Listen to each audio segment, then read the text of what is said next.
Assalamualaikum warahmatullahi wabarakatuh. Waalaikumsalam warahmatullahi wabarakatuh. Yang terhormat Ibu Kepala Sekolah SDN 1 Trimulyo, yang kami hormati Bapak Ibu Guru SDN 1 Trimulyo yang kali ini diwakili 2 orang. Yang kami hormati wali murid SDN 1 Trimulyo dan yang Bapak cintai anak-anak Bapak yang sudah bersedia dalam mengikuti proses pemetaan hari ini. Salawat seiring salam, mari kita sampaikan kepada junjungan kita Nabi Allah Nabi besar Muhammad yang senantiasa kita nanti-nantikan syafaatnya di yaumul kiamat nanti.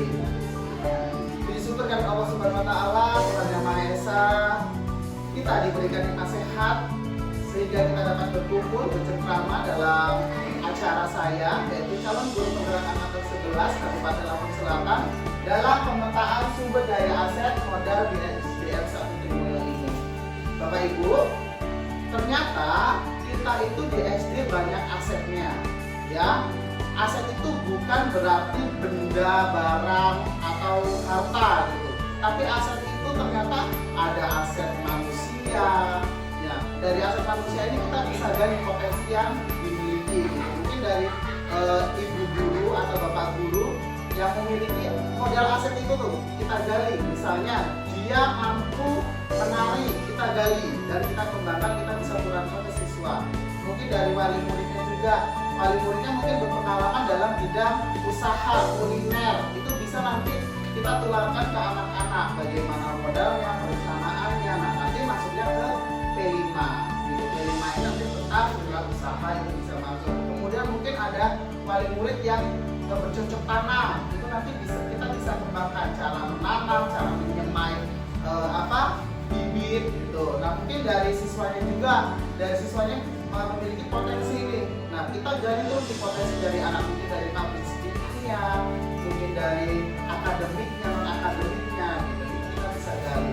Nah, Bapak Ibu, di sini saya akan menjelaskan beberapa bagaimana sih pemetaan sumber daya aset yang ada di SDN 1 Trimulyo ini. Dan kita coba kita lihat nanti, kita diskusi bareng-bareng ya Bapak Ibu ya.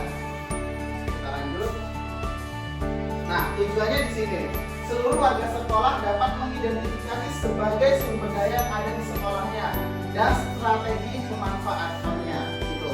Jadi aset yang sudah kita miliki ya di SDN 1 Trimulyo, kita udah tahu nih asetnya yang mana. Terus misalnya ada aset politik. Kalau aset politik kita biasanya sudah bekerja sama dengan pihak puskesmas ya Bu ya. Mulai dari pendidikan trias, penyuluhan kesehatan, itu biasanya Bapak Ibu kemudian ke siswa juga sudah gitu. Nah, itu bagaimana kita memanfaatkannya, yaitu dari puskesmas, kemudian kita mencoba bekerja sama dalam program kesehatan di siswanya gitu. Mungkin bukan siswanya saja, tapi Bapak Ibu gurunya juga gitu. Nah, di sini Bapak Ibu. Nah, dari yang saya sudah pelajari, di sini ada 7 aset utama. Yang pertama adalah modal manusianya. Pasti yang utama adalah modal manusia ya Bapak Ibu ya.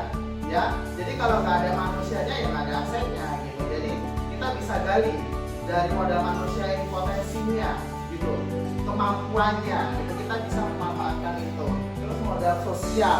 Yang modal sosial itu yang ada di sekitar kita apa sih Bu? Biasanya kalau modal sosial itu dari bidang apa? Lingkungan sekitar.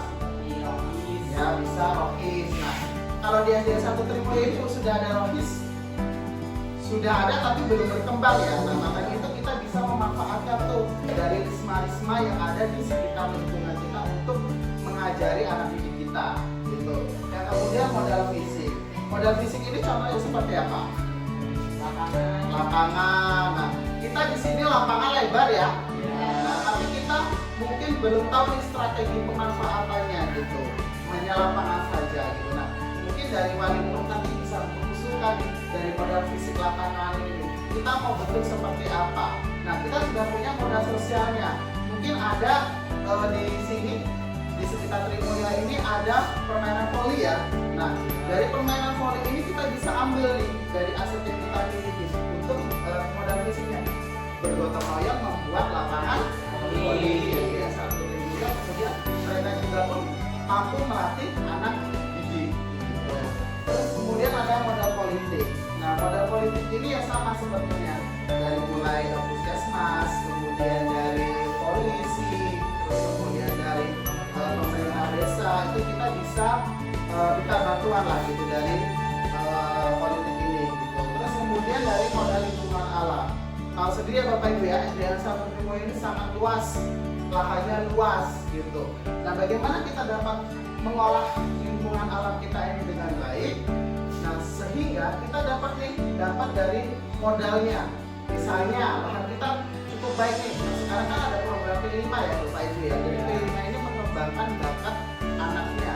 Kita bisa ambil tuh dari membuat pupuk organik, terus kemudian menanam sayuran, tanam cabai dan lainnya di halaman sekitar gitu. Terus kemudian modal finansial. Nah, di sini modal finansialnya bagaimana Bu? Modal finansialnya itu kita lihat dari UMKM yang ada, terus kemudian mungkin dari dana yang tersedia gitu di sekolah itu ada berapa, dan itu kita bisa olah di situ. Terus kemudian modal budaya dan agama. Di sini kalau modal budayanya di sekitar sini ada kesenian ya, kesenian kuda kepang. Nah, di situ kita bisa masukkan ke anak-anak yang hobinya kesenian, gitu ya, mungkin hobinya rocky, pengajian dan lain sebagainya, kita bisa bekerjasama di situ.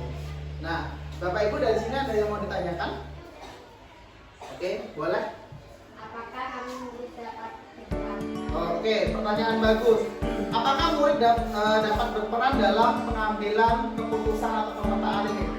Perlu ya Bapak Ibu ya, karena sekarang gini, adik-adik ini ya, siswa ini dapat menentukan minat bakatnya. Minatnya di mana nih? Misalnya dalam lingkungan, yuk kita bercocok tanam misalnya. Nah, mungkin itu nanti yang minatnya ke bercocok tanam, itu nanti kita gali lagi nih potensinya di aset lingkungannya.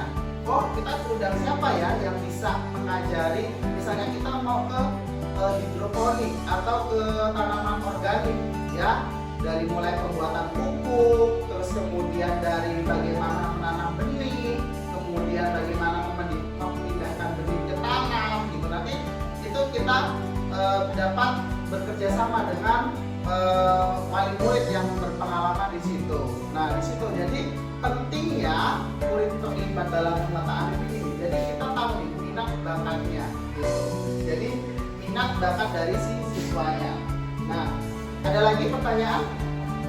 Misalnya di SDN Sabun kan lingkungannya sangat luas. Nah, kira-kira kita dapat modalnya itu dari mana untuk memanfaatkan apa yang luas di SDN kita ini? Oke, jadi di SDN kita ini kan lebar ya Bu ya, sangat luas, dan kita bingung nih mau diapain nih lahan kita. Nah, itu tadi kita makanya saya mengundang wali murid, terus kemudian siswa. Nah, kita bentuklah satu program di sini. Nah, misalnya kita fokus memanfaatkan lingkungan yang ada di sekolah kita. Nah, contohnya dari sebab misalnya wali murid setuju nih tentang bercocok tanam. Contoh tanamnya tentang ini ya, hidroponik ya, hidroponik ataupun yang organik gitu, bukan dari bahan-bahan kimia. Nah, kita memanfaatkan itu, contohnya apa sih yang bisa cepat tumbuh di lahan kita? Tomat misalnya. Kita bisa nih bekerja sama untuk membuat pemetaan atau membuat sebuah lahan tomat gitu. Nah, tomat ini kita coba nih tanam di sekolah kita, apakah hidup atau tidak. Nah, setelah itu dari wali murid ini, makanya itu kan kita kolaborasi ya, kerjasama ya. Dari wali murid ini kita cari yang potensinya bisa dapat menanam gitu ya, tahu cara menanam gitu. Nah, dari situ dari wali murid ditularkan ke guru, guru menularkan ke muridnya. Bagaimana sih cara menanam tomat ini dengan baik? Pasti tanah itu kan kita kosongin dulu ya. Jadi dengan kerjasama yang baik, kita pasti kerjasama. Kalau bahasanya kerbean ya, kerbean, terus kemudian kita bikin talut, bulut, terus kemudian penyemaian, dan dari penyemaian itu nanti kita ajarkan ke anak itu cara memindahkan bibit ini ke tanah. Nah, dari situ masuklah nanti proyek kita P5-nya fokus kemana? Biasanya jual tomat itu, ya. Kita jual tomat itu di P5 kita. Misalnya bahan-bahan dari tomat, ada jus tomat, selai tomat, terus kemudian biasa kalau orang Lampung kan kita ada rempah ya, rempah itu kita bikin sambal. Nah itu nanti masuk ke proyek kita P5. Jadi kita P5-nya itu khusus tomat gitu. Jadi emang bahan bakunya harus dari tomat. Gitu. Itu nanti bisa dibagi beberapa kelompok ya dari kelas 1 sampai kelas 6 seperti itu. Nah itulah makanya kita penting dalam pemetaan aset ini. Ada lagi?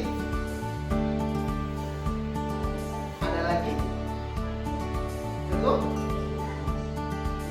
Dari wali muridnya ada tambahan?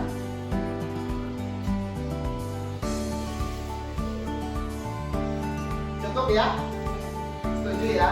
Berarti wali muridnya setuju ya dari pemetaan aset ini gitu. Apa yang kita perlu kembangkan? Nah, di sini contohnya Bu nih, modal manusia. Pertama ada guru, murid, kepala sekolah, staf, pengawas sekolah, orang tua, terus kemudian pendidikan ini yang terlibat. Terus modal sosialnya, ini ada lembaga, ada puskesmas, pemerintah daerah. Nah ini kalau bagi MPB ini untuk guru untuk meningkatkan kualitas pendidikannya. Ini di modal politik nih, ini ada merupakan keterlibatan sosial semua lapisan atau kelompok yang memiliki peluang atau kesempatan yang sama dalam kepemimpinan, dari mulai kepala sekolah, lembaga kepolisian, ada puskesmas, gitu ya, PLN dan lain sebagainya. Terus kemudian ada modal agama dan budaya. Ini ada kegiatan rohis yang kita sebutkan tadi ya. Terus kemudian ada pesantren mungkin di dekat sini. Terus TPA, sanggar seni. Nah itu kita bisa manfaatkan di situ. Terus modal finansialnya. Nah merupakan dukungan keuangan yang memiliki sebuah komunitas nih. Ada BOS, ada Posda, koperasi sekolah, kantin sekolah. Nah kalau dari sini kita masih ke sini ya Bu ya, ke sini. Terus kemudian dari kantin sekolah. Jadi kantin sekolah ini emang kalau di kita kan ada penarikan uang kebersihan ya. Nah kita kelola dengan baik di sini gitu. Terus contohnya kayak beli sapu, terus kemudian beli kotak sampah itu dari dana kantin sekolah ini untuk kebersihan. Nah di sini ada modal lingkungan alam.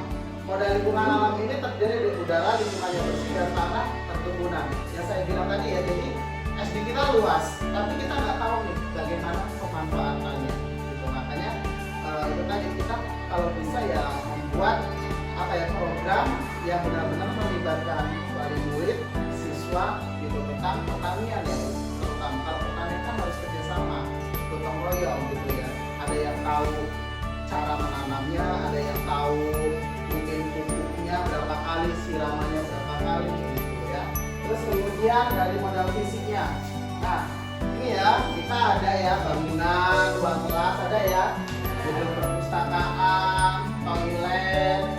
Nah ini yang kita punya, ada jaringan wifi. Nah kita bisa manfaatkan dari sini. Nah dari modal fisik ini, dari misalnya ruang kelas, nah kita kan ada ruang kelas yang kosong ya di sini ya.